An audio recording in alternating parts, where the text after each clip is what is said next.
Chapter 1 नाम बता दो पहले तो। Indian economy on the eve of independence. And what do you meant by eve of independence? That is 15th August 1947. Everybody remembers that, है ना? Last class में हमने भी डिस्कस किया था कि 26 जनवरी में और 15 अगस्त में क्या डिफरेंस है, तो अभी वो भी क्लियर होगा। वैसे क्या बहुतों को पहले से पता होगा। तो 15 अगस्त 1947 में जब इंडिया इंडिपेंडेंट हुआ तो इंडिया की क्या सिचुएशन थी? इंडिया की नहीं, इंडिया की इकोनॉमी की, इंडियन इकोनॉमी की क्या सिचुएशन थी? और यही इंडियन इकोनॉमी की situation, what was the situation, हमें यही इंडियन इकोनॉमी की सिचुएशन कितने सेक्टर्स में पढ़नी है? 6 सेक्टर्स में, जिसमें से हमारा सबसे पहला सेक्टर कौन सा है? एग्रीकल्चर, जिस पे हम ऑलरेडी एक पहली वीडियो बना चुके हैं।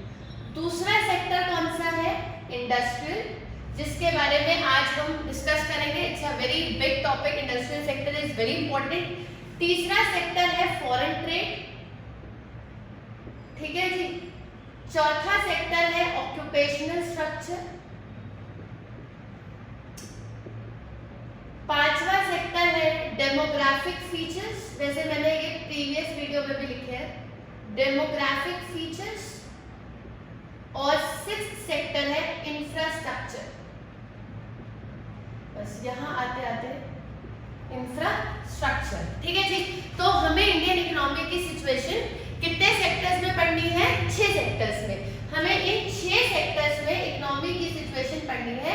कौन से ईयर के कौन सी डेट को? 1947 को, जब इंडिया क्या हुआ था? इंडिपेंडेंट। क्लियर है? एग्रीकल्चर सेक्टर की हम ऑलरेडी पढ़ चुके हैं, but let's take a recap. What was the situation of agriculture sector? हमने इसमें 3 पॉइंट्स पढ़े थे। What was the situation of agriculture sector? 3 points पढ़े थे। सबसे पहला, दूसरा, तीसरा, फिर मैं आज का टॉपिक शुरू करूंगी इंडस्ट्रियल सेक्टर। सबसे पहला पॉइंट, उस टाइम पे we were facing low level of productivity. Class नहीं है, हम आपको डांट नहीं सकते, पर पता होना चाहिए था, मतलब पहली वीडियो में देखा था यार, तो इसलिए भूलना नहीं चाहिए।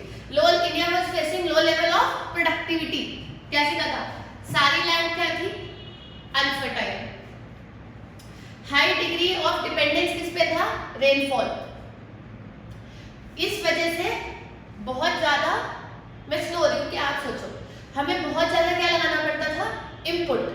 और बहुत ज्यादा इनपुट लगाने के बाद भी आउटपुट बहुत कम आता था, क्योंकि सारा लैंड फर्टाइल था और कोई इरिगेशन की सुविधा नहीं थी, जैसे कि मोटर, टैंक्स, ये सब नहीं थे, डैम्स। तो हमारा सारा एग्रीकल्चर के लिए कोई इरिगेशन नहीं था। इरिगेशन मतलब पानी की जो एक सुविधा होती है। तो सारा एग्रीकल्चर सिर्फ रेनफॉल पे ही डिपेंड था। नंबर 1, लैंड अनफर्टाइल हो चुका था, क्योंकि Britishers used to go drugs on those land, तो लैंड अपनी फर्टिलिटी खो चुकी थी। इस वजह से इंडिया को बहुत ज्यादा इनपुट लगाने के बाद भी आउटपुट नहीं मिलता था सॉरी, और इंडिया सेल्फ सफिशिएंट नहीं था, यानी कि हमें फूड ग्रेन्स भी बाहर से इंपोर्ट करने पड़ते थे। जबकि मैं सबसे बार इसी के साथ एक चीज हमेशा जोड़ती हूँ कि हमें फूड ग्रेन्स भी बाहर से इंपोर्ट करने पड़ते थे।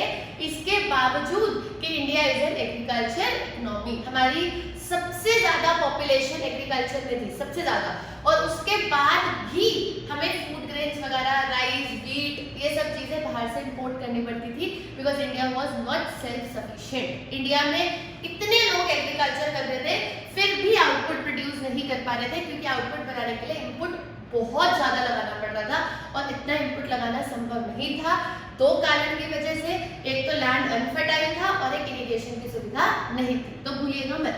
नंबर 2, रिमेंबर दैट, ये तो याद होगा, commercialisation of agriculture. Commercialisation of agriculture, Britishers ने इंडिया में क्या किया था? ब्रिटिशर्स ने इंडिया में एग्रीकल्चर को क्या कर दिया था? कमर्शियलाइज। मतलब वो हमारी लैंड में ड्रग्स, इंडिगो ओपियम, ये सब चीजें ग्रो करते थे, जैसे drugs for example indigo opium. So क्यों ग्रो करते थे? जिससे कि वो उसको इंटरनेशनल मार्केट पे हाई रेट पे सेल कर सके। वजह से हमारी सारी लैंड की फर्टिलिटी क्या हो रही थी, खराब। तो commercialisation of agriculture is the second reason जिसकी वजह से हमारा एग्रीकल्चर सेक्टर पीछे रहेगा, क्योंकि जब हमारे पास जमीन ही नहीं होगी, जमीन है लेकिन वो जमीन बंजर है क्योंकि आपने उस पर ड्रग्स ग्रो करे, अब उसकी फर्टिलिटी को रिकवर करने में इंडियंस को क्या लग रहा है, टाइम लग रहा है, क्योंकि ड्रग्स किसने ग्रो करे, ब्रिटिशर्स ने। तो जब उसको ग्रो करने में टाइम लगेगा तो ऑटोमेटिकली आपका इनपुट बहुत लगेगा, आउटपुट नहीं आएगा। तो एग्रीकल्चर को कमर्शलाइज करने के चक्कर में, खुद पैसा कमाने के चक्कर में वो हमारे एग्रीकल्चर सेक्टर को खराब कर गए। और तीसरा and the most important is zamindari system which is also called as land revenue system, पहले भी बताया था, and land settlement system also, land revenue system and land settlement system।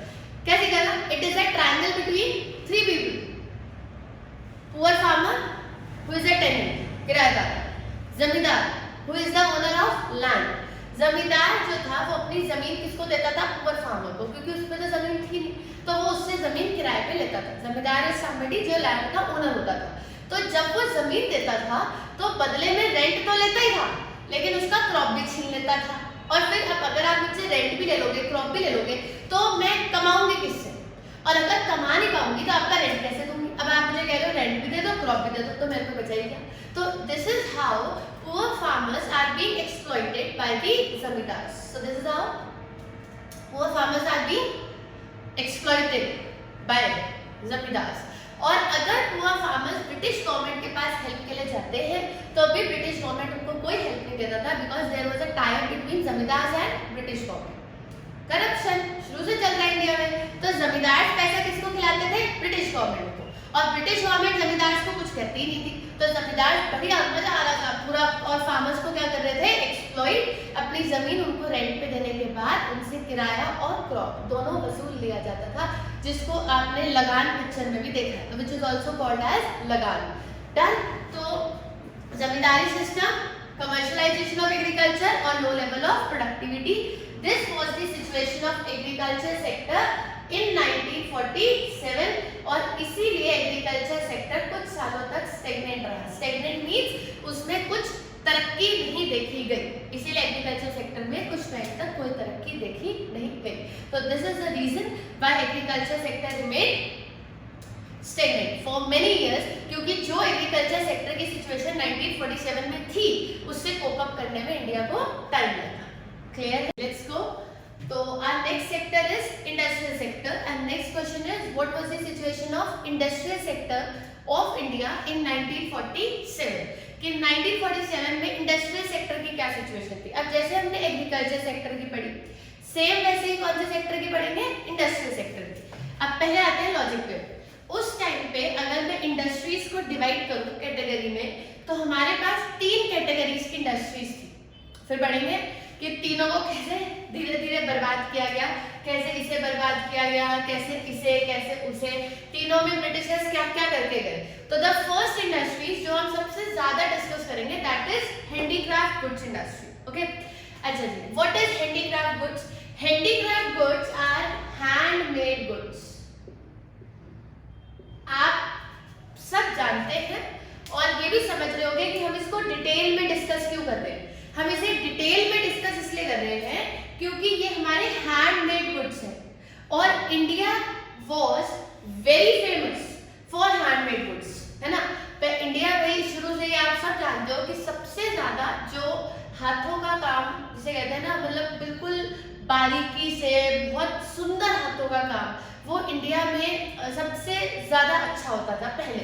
मतलब यहाँ लोगों की स्किल्स बहुत अच्छी हैं। People used to make a very big carpets सिर्फ हाथ से, मतलब वो लोग अपने हाथ से इतनी अच्छी कारीगरी करते थे। तो इंडिया की जो हाथों की कारीगरी थी which is called as handmade goods, जिन्हें हम अपनी कौन सी इंडस्ट्री बोलते हैं, हैंडीक्राफ्ट गुड्स वाली इंडस्ट्री, वो पूरे वर्ल्ड में सबसे ज्यादा फेमस थी। एंड वर्ल्ड में जब इंडिया में जैसे बहुत बड़े बड़े पेंटर्स रहे हैं, आप सबने सुना है, तो जब वो लोग पेंटिंग करते थे या जब वो लोग कारपेट्स बनाते थे या जब वो लोग अपने मतलब एक स्कल्पचर्स रेडी करते थे या जो भी समझ लो, जब भी वो रेडी करते थे तो उसको करोड़ों में फॉरेन कंट्रीज लेती थी। I am not talking only about Britishers, मतलब फॉरेन में वो सामान बहुत एक्सपोर्ट किया जाता था और इंडिया उससे बहुत पैसा कमाता था, क्योंकि यहाँ के लोगों का जो टैलेंट है वो बाहर के लोगों को बहुत पसंद आता था।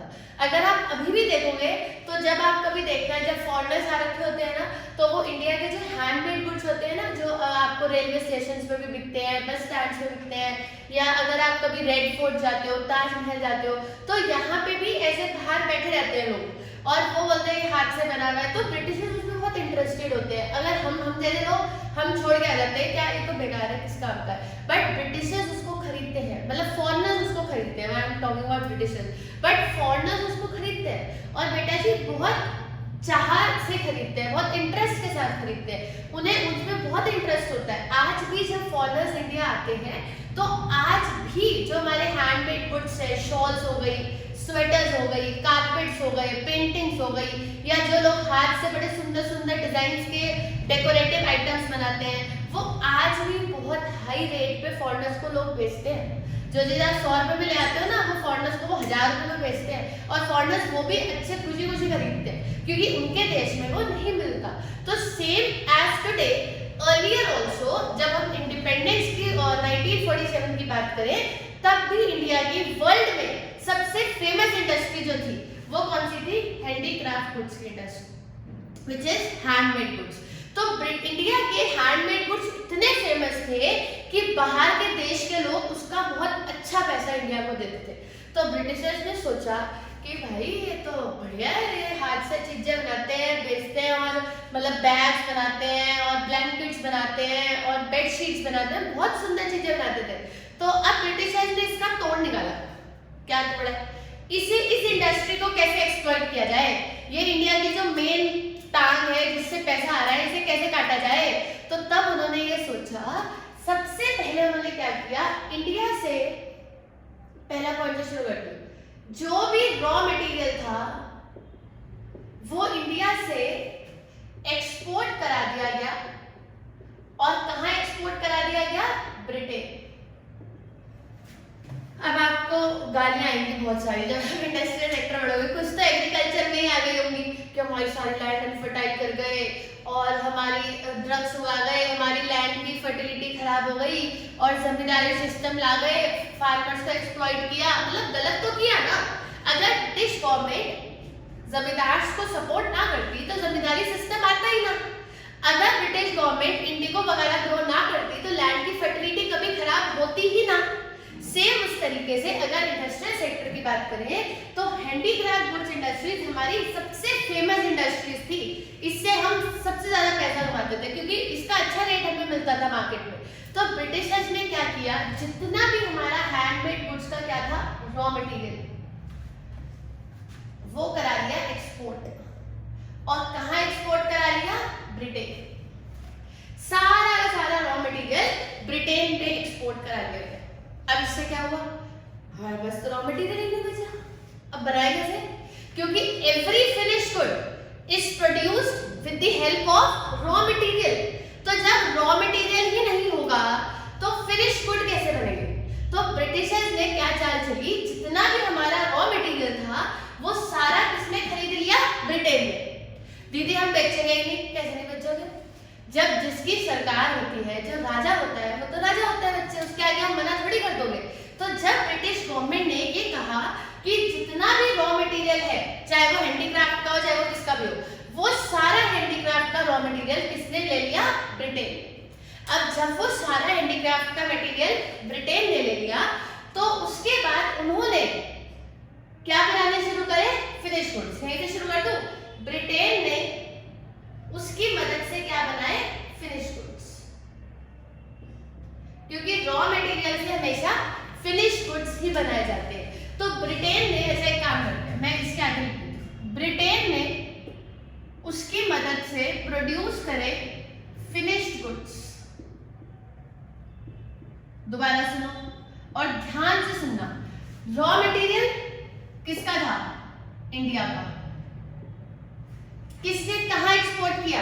ब्रिटेन। तो सारा इंडिया का रॉ मटेरियल कहां चला गया? ब्रिटेन। फिर ब्रिटेन ने उसकी मदद से क्या बनाया? Finish goods. और एक चीज बताती हूं, ये जो फिनिश गुड्स प्रोड्यूस करे, these were not handmade goods. These were, repeat कर देती हूँ, these were not handmade goods. ये handmade थे ही नहीं. ये जो finished goods बनाए गए, these goods were machine made. Machine made goods, but machine made goods which look exactly like handmade goods, जो बिल्कुल हैंडमेड लगते थे. और अब इससे क्या हुआ, अब बिल्कुल ध्यान से सुनना.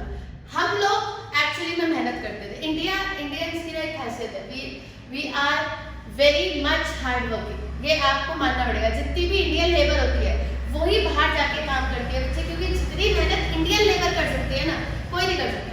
तो यही काम बेसिकली इंडिया में हम बिल्कुल ईमानदारी के साथ करते थे, सच में हैंडमेड गुड्स बनाते थे. लेकिन ब्रिटिशर्स ने क्या किया, इंडिया का रॉ मटेरियल एक्सपोर्ट करा लिया ब्रिटेन. फिर उससे क्या बनाए, फिनिश गुड्स. हमने तो खाली कर दिया. और बनाए भी तो हाथ से नहीं बनाए. हाथ से बनाने की लेबर कहां से लाएंगे, इतना खाली कौन है, इतने तो इंडियंस ही हैं, तो इतना खाली तो कोई था ही नहीं. तो उन्होंने जो गुड्स बनाए वो मशीन मेड गुड्स थे, but they exactly look alike handmade goods, but वो बिल्कुल किसकी तरह लगते थे, हैंडमेड गुड्स की तरह. अब क्या किया उन्होंने, भाई चाल चली ना, क्यों, मशीनें थी, टाइम तो था इतना, तो उन्होंने कहा भाई ऐसी मशीनें बनाओ जिससे गुड्स बने और वो गुड्स लगे हैंडमेड पर वो मशीन के. अब इससे क्या होगा, इससे बहुत सारी कॉस्ट सेव हो जाएगी. क्योंकि जब मैं, बहुत ध्यान से समझना, आज के टाइम पे मार्केट में ऐसी बहुत सारी चीजें हैं जो आपको बोला जाता है कि दिस इज हैंडमेड. आप कभी कश्मीर जाओ, मनाली जाओ, तो ऐसे शॉल्स खोलेंगे, आप कहेंगे अरे मैडम हैंडमेड है, लेकिन हैंडमेड है नहीं. हैंडमेड चीजें आज के टाइम पे बहुत कम है, क्योंकि बच्चे, दुनिया इतनी तरक्की कर चुकी है कि ऐसी मशीन्स आ गई है जिनसे गुड्स बनाए जाते हैं, वो लगते हैंडमेड है. आप समझ रहे हो, लेकिन वो एक्चुअली में हैंडमेड होते नहीं है. तो यही सेम चाल किसने चली, ब्रिटिशर्स ने. ब्रिटिशर्स ने इंडिया का सारा रॉ मटेरियल खरीद लिया. इंडिया खाली, क्या करें, तो खाली बैठ गए. हमने कहा भाई क्या करें, अब यही तो करते थे, क्या करना है, बैठे रहो, बैठे रहो, सिंपल. आप बैठे रहो, बिकॉज आपके पास जो सबसे बड़ा काम था वो हैंडीक्राफ्ट का था, जिसका रॉ तो आपसे छीन लिया गया, तो आप फिनिश गुड कैसे बनाओगे, तो बैठे रहो. और हम तो खाली बैठ गए. और यही सारा रॉ लेकर कौन चले गए, ब्रिटेन. ब्रिटेन ने इससे क्या बनाए, फिनिश गुड्स. अब फिनिश गुड्स थे machine made, but they exactly look like handmade goods, लगते हैंडमेड थे. तो इससे बहुत ज्यादा कॉस्ट क्या होने लग गई, सेव. बहुत ज्यादा कॉस्ट सेव हो गई. अभी जरा ध्यान से सुनना, हमसे हमारा रॉ मटेरियल लिया, हमने कोशिश करी, चलो थोड़ा बहुत जो भी रॉ मटेरियल है उससे हमने बनाने की कोशिश करी. अब इस चार्ट को समझना. अब मार्केट में, इंटरनेशनल मार्केट में, पूरा लिख दो, इंटरनेशनल मार्केट में, इंटरनेशनल मार्केट में ये होता है, इसलिए हमारी हैंडराइटिंग थोड़ी ऊपर नीचे जाती है. इंटरनेशनल मार्केट में दो तरीके के गुड्स आते हैं, ठीक है. दोबारा से एक छोटा सा तरीका, क्योंकि आगे मुझे इतना टाइम नहीं लगेगा, तो ध्यान से सुनना. हमारे पास हैंडमेड गुड्स की इंडस्ट्री बहुत सॉलिड इंडस्ट्री थी, जिसपे बहुत रेवेन्यू जनरेट होता था. ब्रिटिशर्स ने हमसे रॉ मटेरियल खरीदना स्टार्ट किया, डन. तो यानी इंडिया ने क्या करना स्टार्ट किया, एक्सपोर्ट. किसको, ब्रिटेन को. Of course at very less rate, क्योंकि जब वही राजा है तो ज्यादा पैसा तो आपको देने वाला है नहीं. उसके बाद उन्होंने इसकी मदद से क्या प्रोड्यूस करे, फिनिश गुड्स. फिनिश गुड्स बनाए machine made, but they look exactly like handmade, जिससे उनकी बहुत सारी कॉस्ट क्या होती थी, सेव. भाई अगर मैं एक बेडशीट बनाऊंगी और मैं एक्चुअली में उसको हैंडमेड बनाऊंगी, तो उसको बनाने में टाइम लगेगा और कॉस्ट भी ज्यादा आएगी, क्योंकि जब मैं उसे बेडशीट को बनाऊंगी, इतनी बड़ी बेडशीट है, तो मुझे कम से कम 1 हफ्ता लगेगा. मुझे प्रॉपर धागे चाहिए, पेंट चाहिए, तो जिसमें मेरी कॉस्ट ज्यादा आएगी. अब इंटरनेशनल मार्केट में दो तरीके के हैंडमेड गुड्स मिल रहे थे. एक इंडियन हैंडमेड गुड्स, वो भी थोड़े थे. क्यों थोड़े थे, क्या आपको भी पता है? क्योंकि हमारा सारा रॉ तो कौन ले गए? ब्रिटिशर्स। थोड़ा बहुत ही बचा, हम तो खा लिए थे, ठीक है, हमारे पे ज्यादा था भी नहीं और हम ज्यादा बना भी नहीं पा रहे थे। लेकिन जो थोड़ा बहुत रॉ बच रहा था, मतलब जो ऐसा तो नहीं है ना कि सारे लूट के ले गए, थोड़ा बहुत जो भी बचा वो उससे हमने भी अपने हैंडमेड गुड्स बनाए। वर्सेस एक हैंडमेड गुड्स कौन बना रहे थे? ब्रिटेन। भाई ब्रिटेन भी हैंडमेड गुड्स बना रहा था, कहे तो वो हैंडमेड ही रहा था, चाहे वो उसको किससे बना रहा हो? मशीन से, लेकिन they named it as an handmade goods. किसी को क्या पता वो मशीन से बना रहे भाई? तो वो लोग हैंडमेड गुड्स बना रहे थे और हम भी हैंडमेड गुड्स बना रहे थे। हमारे पास रॉ कम था, उनके पास रॉ ज्यादा था। क्लियर है? क्योंकि वो हमसे रॉ ले गए थे, वो मशीन से बना के चीटिंग करते थे, पर हम एक्चुअली में हैंड से बना रहे थे। डिफरेंस क्लियर है? अब इंटरनेशनल मार्केट में क्या हुआ, इसका प्राइस तो ज्यादा हो गया भाई, इसका प्राइस ज्यादा था। क्यों? क्योंकि इसमें मेहनत ज्यादा लगेगी, क्योंकि ये रियल है, इसमें कोई झूठ थोड़ी है, ये सच में हैंडमेड है, तो इसलिए इसे बनाने में समय ज्यादा लगा है, मेहनत ज्यादा लगी है, इनपुट ज्यादा लगा है, हम ईमानदार हैं, तो इसलिए हमारे गुड्स का प्राइस ज्यादा होता था भाई। क्योंकि जब मैंने मेहनत से बनाया तो प्राइस तो ज्यादा ही होगा। उन्होंने मशीन में एक ही बार 10 पीस डाल दिया, तुरंत निकल गए, तो उनका प्राइस मार्केट में क्या होता था? हमेशा लो, और हमारा प्राइस हमेशा क्या रहता था? हाई।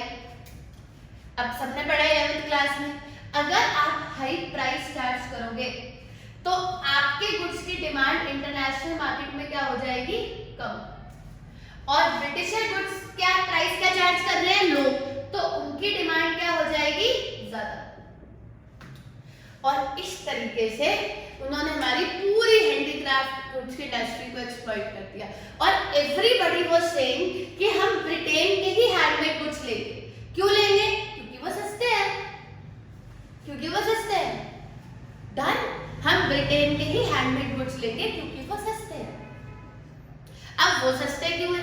क्योंकि वो चीटिंग कर रहे हैं, वो बना मशीन से रहे हैं, बोल हैंडमेड रहे हैं, लेकिन लोगों को लग रहा है ठीक है जब दोनों सेम ही है। भाई सिंपल सी बात, मेरे आगे 2 शॉल्स हैं, ठीक है, वो भी ऐसी लग रही है, वो भी वैसी लग रही है। आप कह रहे हो दीदी ये वाली हैंडमेड है, ये तो मशीन से बनी है, लेकिन बच्चे चाहे मशीन से बनी हो, लग तो हैंडमेड रही है ना, और मुझे सस्ती पड़ रही है, खत्म, मैं क्या करूँ?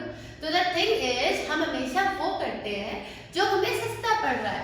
जब चाहे वो मशीन से बना लो, भाई वो किसी से भी बना लो, मुझे क्या, लेकिन मुझे तो सस्ते पड़ रहे हैं ना, और वो लग भी हैंडमेड ही रहे, तो प्रॉब्लम क्या है?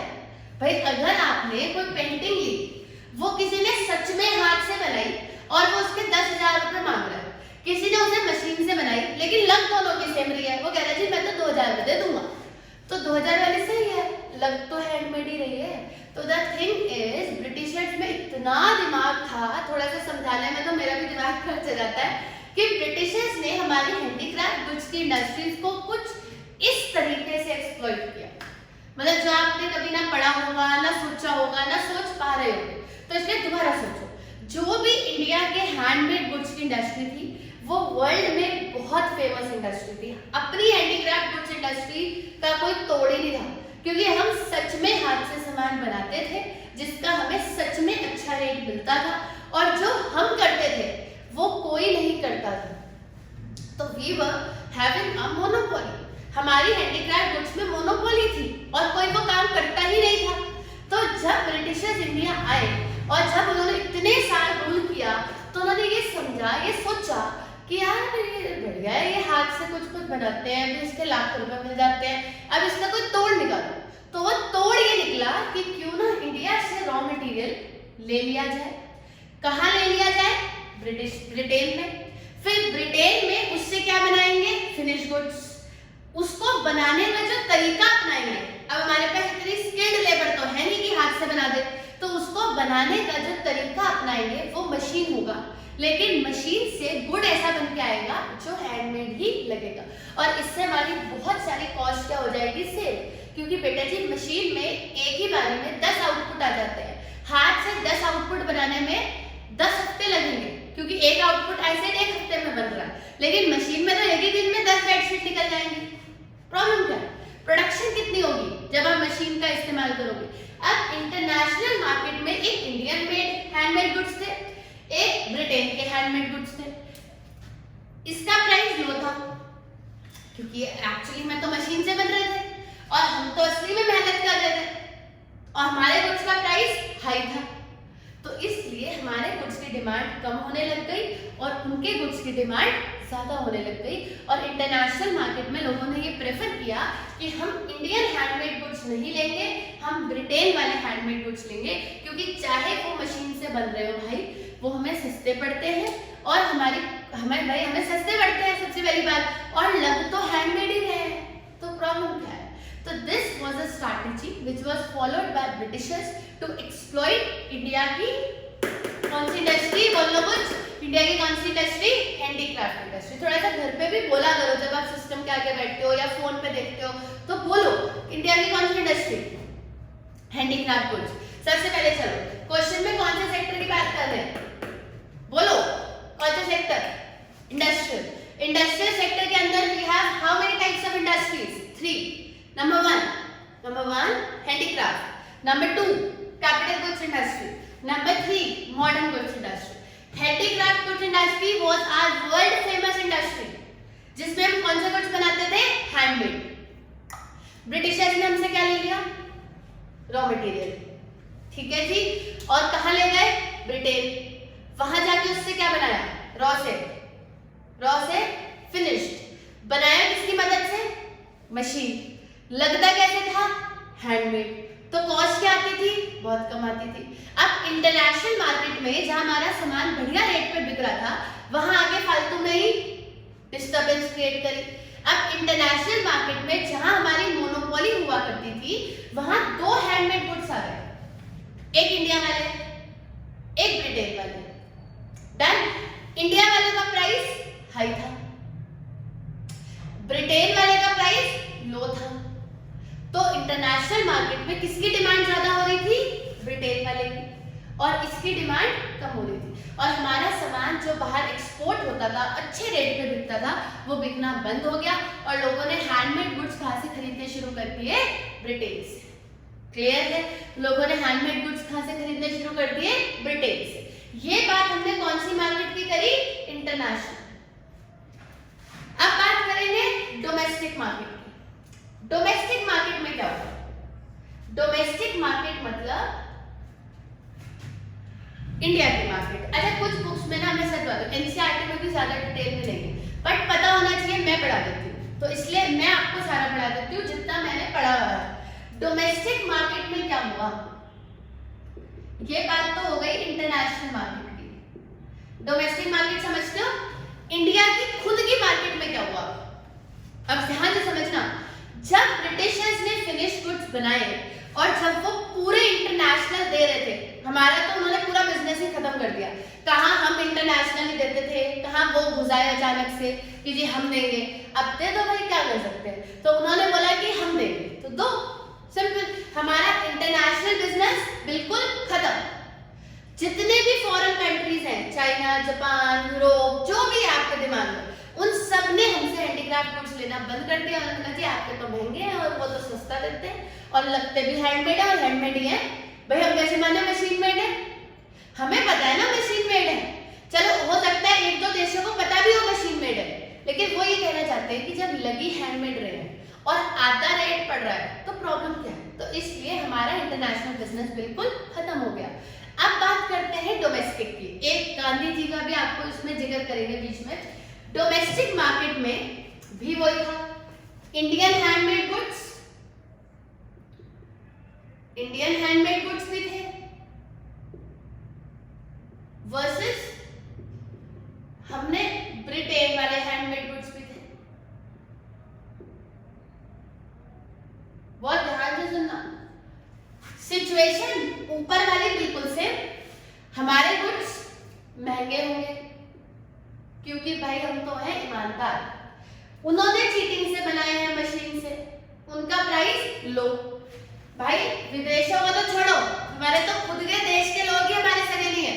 जब उन्हें दिखा कि ब्रिटेन के हैंडमेड गुड्स सस्ते पड़ रहे हैं, तो उन्होंने भी इसकी डिमांड क्या करनी शुरू कर दी, ज्यादा।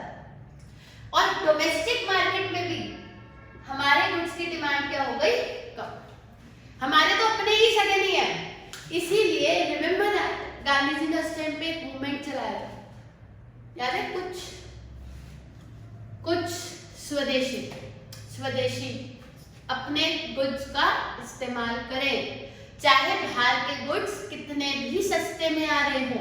याद आ गया होगा कभी 9th 10th 8th में कहीं ना कहीं जरूर पढ़ा होगा कि गांधी जी हैज स्टार्टेड स्वदेशी मूवमेंट, कि स्वदेशी मूवमेंट वाज सेम कि ब्रिटिशर्स ने बच्चे आप ही के रॉ मटेरियल को खरीदा है और वहां जाके मशीन में गुड्स बनाए हैं, और इधर देख लो कि हमसे ही रॉ लिया और अब हमें ही आके फिनिश गुड को सेल कर रहे हैं। और हम भी इंडियंस बेवकूफ, हमें इतना नहीं पता कि हमें अपने देश के गुड्स को खरीदना है, ना कि ब्रिटेन के। हम फिर वही गरीब, हमें भी ये दिख रहा है भाई ठीक है उनका सस्ता है यार, उनका ले लो चुपचाप, चाहे वो कपड़े हो चाहे कुछ भी हो, तो हर एक को सस्ता चाहिए, क्योंकि इकोनॉमी इतनी रईस तो है नहीं। अब जब हमारे वाले महंगे पड़ रहे हैं और ब्रिटिशर्स वाले सस्ते पड़ रहे हैं, तो भाई उनके ले लो, खत्म। इसीलिए गांधी जी ने उस टाइम पे मूवमेंट चलाया व्हिच वाज कॉल्ड एज स्वदेशी, कि बेटा जी अपने देश के गुड्स को खरीदिए, जो ब्रिटिशर्स के हैंडमेड गुड्स है, कोई भी गुड्स है, उनको परचेज मत करिए। जो आपके ऐसे क्या होगा, अगर आप भी उनके गुड्स को परचेज करोगे तो देखो इंटरनेशनल मार्केट में तो उन्हीं का सामान बिक रहा है, अगर डोमेस्टिक मार्केट में भी उन्हीं का ही बिकेगा तो हमारे अपने प्रोड्यूसर्स कहाँ जाएंगे, ये तो बेचारे मर जाएंगे। तो इसीलिए ये हाल हुआ हमारी सबसे फेमस इंडस्ट्री का। ये तो मैं उसका बता रही हूँ जो सबसे फेमस थी, तो सोचो कि जो फेमस नहीं थी कौन सी वाली, कैपिटल गुड्स और मॉडर्न गुड्स, इसका क्या किया होगा। ये सबसे ज्यादा फेमस इंडस्ट्रीज थी। एक छोटा सा रिकैप, फिर ब्रेक लेंगे 2 मिनट। सबसे फेमस इंडस्ट्री थी which was called as handicraft goods industry, India की बहुत ही फेमस इंडस्ट्री, जिसे इंडिया बहुत अच्छे से एक्सपोर्ट किया करता था, बहुत पैसा कमाया करता था। इंटरनेशनल मार्केट में हमारे हैंडीक्राफ्ट गुड्स की डिमांड बहुत ज्यादा थी, क्योंकि कोई और बनाता ही नहीं था, तो एवरीबडी यूज्ड टू लाइक कि इंडिया जो बनाता था। बट जब ब्रिटिशर्स इंडिया आए तो उन्होंने ये देखा कि यार ये तो मस्त बढ़िया पैसे कमाते हैं इस इंडस्ट्री से। फिर उन्होंने ऐसा सोचा कि क्यों ना इनसे रॉ खरीद कर हम अपने देश ले जाएं और अपने देश में ऐसा मशीन का सेटअप लगाएं जिससे यही वाले गुड्स बने मशीन से पर लगे हैंडमेड, जिससे कि हमारी कॉस्ट कम आए और हम उसे कम दाम पे मार्केट में सेल कर सके। और फिर जब उनके गुड्स तैयार हो गए तो वो इंटरनेशनल मार्केट को भी कैप्चर करने लग गए और इंडियन मार्केट को भी कैप्चर करने लग गए, क्योंकि दोनों ही जगह चाहे इंडिया हो चाहे विदेश हो उनके गुड्स हमारे गुड्स से सस्ते पड़ते थे, इसलिए उनके गुड्स की डिमांड ज्यादा आती थी। और हमारी इंटरनेशनल मार्केट और डोमेस्टिक मार्केट दोनों ही खत्म हो गई। जहां हमारा सामान अपने देश में और विदेश में इतना बिकता था, वहां ना विदेश में बिका और ना देश में बिका, तो कहीं पे भी सामान बिकना बंद हो गया और हैंडीक्राफ्ट इंडस्ट्री पूरी तरीके से एक्सप्लॉइट हो गई। क्लियर है? डन। इन दोनों की बात करें, इसे नोट कर लीजिए फटाफट, बी क्विक। अगर ब्रेक कम लगे you can also pause the video, नहीं तो मैं इन दोनों पर कैपिटल गुड्स इंडस्ट्री और मॉडर्न, इसमें ज्यादा नहीं है क्योंकि सबसे फेमस यही थी, तो इनमें ज्यादा कुछ कंटेंट नहीं मिलेगा। नोट कर लीजिएगा फटाफट।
चलिए जी, अगर ब्रेक कम लगे, नोट ना हुआ हो तो you can pause the video.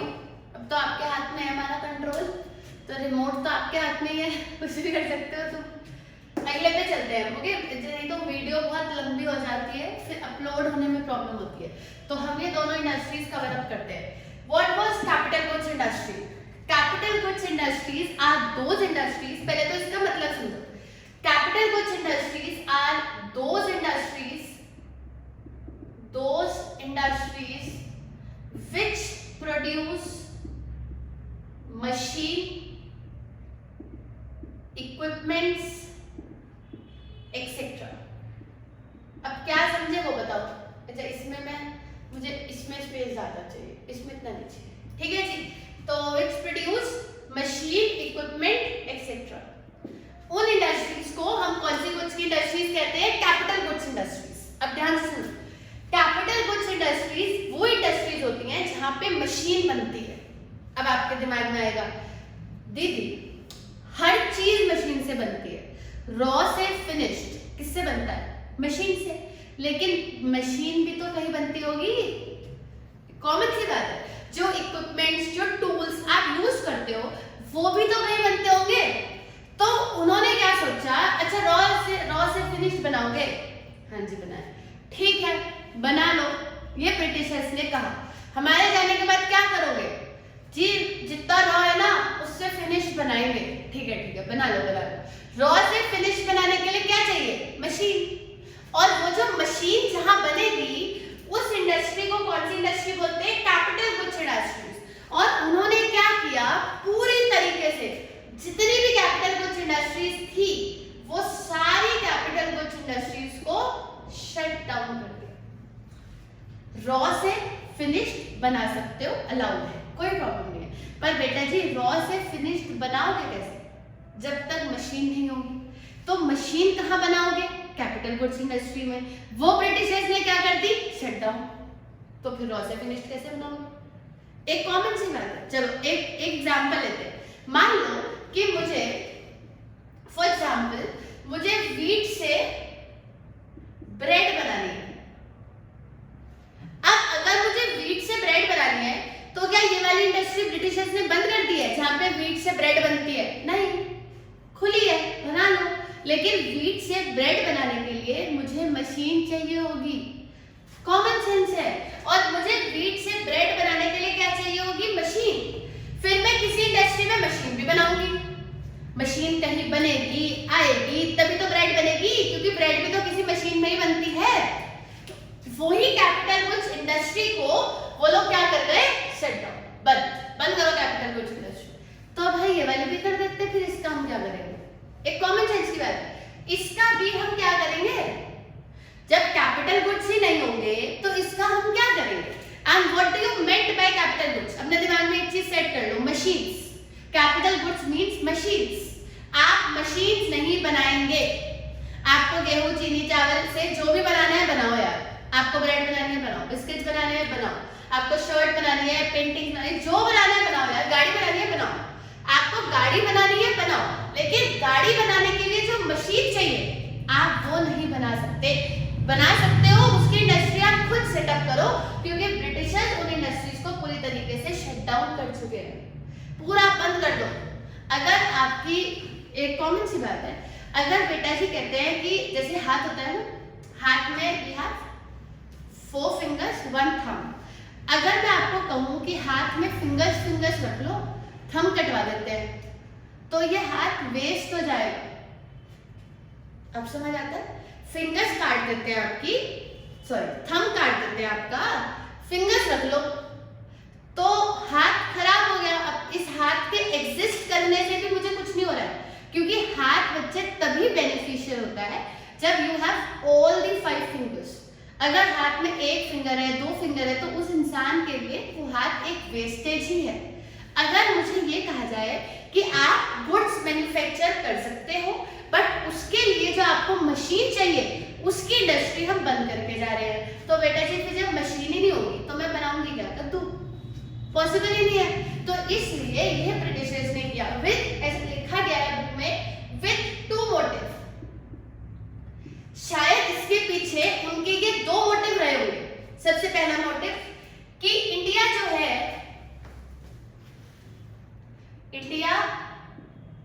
become exporter of raw material, जिससे कि इंडिया हमेशा, अब बहुत ध्यान से सुनना, फिर से वही एग्जाम्पल, रॉ से फिनिश बनाने के लिए मुझे कौन से गुड्स चाहिए? Capital goods. दोबारा लिख देती हूँ, अगर मुझे रॉ से क्या बनाने हैं? फिनिश गुड, तो मुझे बीच में कौन से गुड्स चाहिए? कैपिटल गुड्स, जो मेरी हेल्प करेंगे। बताओ किस चीज में हेल्प करेंगे? जल्दी जल्दी, रॉ से फिनिश बनाने में। पर जब रॉ से फिनिश बनाने के लिए कैपिटल गुड्स ही नहीं होंगे, तो मैं रॉ से फिनिश कैसे बनाऊंगी? Because nothing is possible without machines.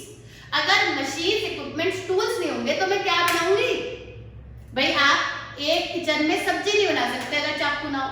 तो आप तो ये कह रहे हो कि जी टूल्स ही नहीं है, मैं आपको किचन दे दूं, सब्जी दे दूं, गैस दे दूं, कढ़ाई दे दूं, वो बनाओ। आप बना सकते हो? नहीं। नाइफ के बिना कैसे बनाओगे? The most important tool is knife. अगर मैं आपको ये बोलूं कि कोई टूल्स नहीं है, कोई इक्विपमेंट्स नहीं है, कोई मशीन्स नहीं है, बना लो, तो how you will make finish goods? तो रॉ से फिनिश गुड बनाना बिल्कुल असंभव हो गया था। तो यही ब्रिटिशर्स चाहते थे कि इनके लिए ये असंभव हो। अब असंभव क्यों हो? जिससे कि हमेशा ये अपना रॉ बनाने, रॉ किसे देंगे? हमें, और हम इन्हें क्या बना के देंगे? Finish good. और ये जिंदगी भर हम पे डिपेंड रहेंगे। हम तो यहाँ से जा रहे हैं कहने को तो इंडिया आजाद हो गया 1947 में, पर क्या इंडिया एक्चुअली में आजाद हो गया 1947 में? बिकॉज वी हैव नथिंग, हमारे पास कुछ नहीं था, तो हम सब कुछ तो ब्रिटेन से ही ले रहे थे। तो भाई यही रह जाते, फिर गए क्यों? Logic, go with the logic. गए क्यों? यही रुक जाते, और यही इसलिए रुक जाते क्योंकि आज भी मेरे पास कैपिटल गुड्स नहीं है। यही वो चाहते थे कि इंडिया अपना रॉ मटेरियल किसको एक्सपोर्ट करे? Britain. India becomes exporter of raw material to home? Britain. और ब्रिटेन अपने कैपिटल गुड्स की मदद से क्या बनाएगा? Finish goods. और फिर इंडिया उसको इंपोर्ट करेगा। India becomes importer of finished good, और इंडिया फिनिश्ड गुड का इंपोर्टर बन जाएगा बाय ब्रिटेन। सिंपल। इनके पास बहुत सारा रॉ है, रॉ तो लेके जा नहीं सकते ब्रिटिशर्स। भाई इतना सारा रॉ, जमीन, फसल, अनाज, ये सब थोड़ी लेके चल देंगे। तो उन्होंने कहा जी इनका ना मेन जो बीच का वो लिंक है ना, उसको काट दो। इनके यहाँ सारी मशीनें ही खत्म करो, सारे कैपिटल गुड्स खत्म, सब ले लो। तो जब कोई कैपिटल गुड्स होगा ही नहीं, तो ये रॉ से फिनिश कैसे बनाएंगे? और जब ये रॉ से फिनिश नहीं बना पाएंगे, तो सारी जिंदगी जब तक ये मशीनों की इंडस्ट्रियां नहीं लगाते, जब तक ये खुद मशीनें नहीं बनाते, तब तक ये हमेशा रॉ हमें देंगे, एक्सपोर्ट देंगे, और हमेशा हम इन्हें फिनिश गुड्स बना के इंपोर्ट करेंगे। अच्छा, जब हम उन्हें रॉ देंगे, हम उन्हें रॉ देंगे और वो हमें क्या बना के देंगे? Finish goods. जब हम उन्हें रॉ बेचेंगे तो वो हमें पैसे देंगे, लेकिन बेटा जी यही पैसे वापस भी ले लेंगे जब हम उनसे क्या लेंगे? फिनिश गुड, और इससे ज्यादा ही ले लेंगे। फॉर एग्जाम्पल, आपके पास वीट से ब्रेड बनाने वाली मशीन नहीं है, तो मैं ब्रिटिशर हूँ, आपने मुझे कहा सर वीट से ब्रेड बनानी है, मशीन तो है नहीं, हम आपको वीट दे देते हैं, आप ब्रेड बना के दे देना। ठीक है, आपने मुझे वीट दिया 10 रुपए पर केजी, मैंने आपको ब्रेड दी। अब आपने जब मुझे वीट दिया तो मैंने आपको 10 रुपए दिए, और जब मैं ब्रेड बना के आपको दूंगी तो आपसे कितने लूंगी? 15, क्योंकि ब्रेड फिनिश गुड है, वीट रॉ था, और फिनिश हमेशा महंगा होता है, तो पैसे भी देने पड़ेंगे। ओहो शिट, ये तो सोचा ही नहीं, हमने तो सोचा अच्छा रॉ देंगे, वो फिनिश बना के दे देंगे, क्या दिक्कत है? बेटा जी रॉ दोगे और उनसे फिनिश लोगे तो पैसे भी तो लेंगे, क्योंकि फिनिश हमेशा रॉ से महंगा होता है। तो इस वजह से ब्रिटिशर्स चले तो गए, पर इसे तो बर्बाद ही कर गए, इसका तो कोई अस्तित्व भी नहीं बचा था। ठीक है, तो खत्म ही हो गई थी, और इसमें कैपिटल गुड्स को बिल्कुल बंद कर गए विद द मोटिव कि इंडिया हमेशा उन्हें ही सामान अपना रॉ दे, वही इंडिया को फिनिश बना के दे, और हमेशा इंडिया से पैसे लें। किस चीज के पैसे? कि भाई तुमने तो रॉ दिया था, हमने फिनिश दिया है, और फिनिश हमेशा रॉ से महंगा होता है, इसमें तो कोई लॉजिक ही नहीं है, तो आप पैसे तो दोगे ही, बिना पैसे के क्या मिलता है? तो इसलिए ये उनकी स्ट्रैटेजी थी। जाने के बाद भी इंडिया को लूटने की, which is called as capital goods industry. तो this was the situation of capital goods industry, this was the situation of handicraft. इसको हम मॉडर्न से अदर गुड्स इंडस्ट्री कर देते हैं। अदर गुड्स में बेटा जी कुछ पढ़ाने का नहीं है, क्योंकि अदर गुड्स कोई इंडस्ट्री थी नहीं, कोई इंडस्ट्री थी ही नहीं। एक लास्ट लाइन के साथ समअप करती हूँ, 2 मिनट का लेक्चर और। कोई इंडस्ट्री थी ही कहाँ? हम इंडस्ट्रियल सेक्टर की बात कर रहे हैं कि what was the situation of industrial sector of India in 1947? The situation was zero, कुछ था ही कहाँ। हैंडीक्राफ्ट गुड्स इंडस्ट्रीज खत्म हो चुकी थी, कैपिटल गुड्स इंडस्ट्रीज खत्म हो चुकी थी, और अदर में बड़े उसके साथ हमारे पास 3 इंडस्ट्रीज थी। एक तो हमारे पास एक इंडस्ट्री थी जहाँ पे कॉटन और टेक्सटाइल का काम होता था, ये इंडस्ट्री थी गुजरात में, ठीक है जी। एक इंडस्ट्री थी, सॉरी, हाँ जी, गुजरात में कॉटन एंड टेक्सटाइल की इंडस्ट्री गुजरात में भी थी और महाराष्ट्र में भी थी, ठीक है जी। एक तो ये वाली इंडस्ट्री हो गई। एक इंडस्ट्री थी हमारी जूट की, इंडिया में एक जूट की इंडस्ट्री थी, एक कॉटन और टेक्सटाइल की इंडस्ट्री थी, और बस एक लास्ट इंडस्ट्री जो बहुत फेमस है, जिसे आप आज भी जानते हो, दैट इज टिस्को। अब दीदी हम तो जानते नहीं व्हाट इज टिस्को। टिस्को टाटा, अब जानते हो, Tata Iron and Steel corporation. Tata बहुत पुरानी कंपनी है, 1907 में पहला प्लांट लगाया गया था जमशेदपुर में, ठीक है जी। तो बस इतना ही था, that's all. Handicraft was completely exploit. अगर मैं 3 लाइनों में टॉपिक एंड करूँ ना, 3 लाइनों में जाते जाते 3 लाइनों में एंड करती हूँ। Handicraft was completely exploit in domestic market and international market, क्योंकि ब्रिटेन के हैंडीक्राफ्ट गुड्स, जो कि पीछे बैक साइड देखो तो मशीन मेड थे, वो हमारे हैंडमेड गुड्स से सस्ते थे, डन। तो इसलिए उनकी डिमांड ज्यादा थी और हमारी डिमांड मार्केट में नहीं थी, चाहे वो डोमेस्टिक मार्केट हो चाहे वो इंटरनेशनल मार्केट हो, कहीं पे भी नहीं थी। नंबर 2, कैपिटल गुड्स इंडस्ट्री हर इंडस्ट्री का बेस होती है। अगर कैपिटल गुड्स इंडस्ट्रीज को बंद कर देंगे तो कुछ भी रॉ से फिनिश नहीं बन सकता। यही शायद ब्रिटिशर्स चाहते थे, जिससे कि इंडिया हमेशा अपना रॉ उनको दे और वो हमें फिनिश दे और हमसे बहुत सारा पैसा ले, क्योंकि फिनिश हमेशा रॉ से महंगा होता है।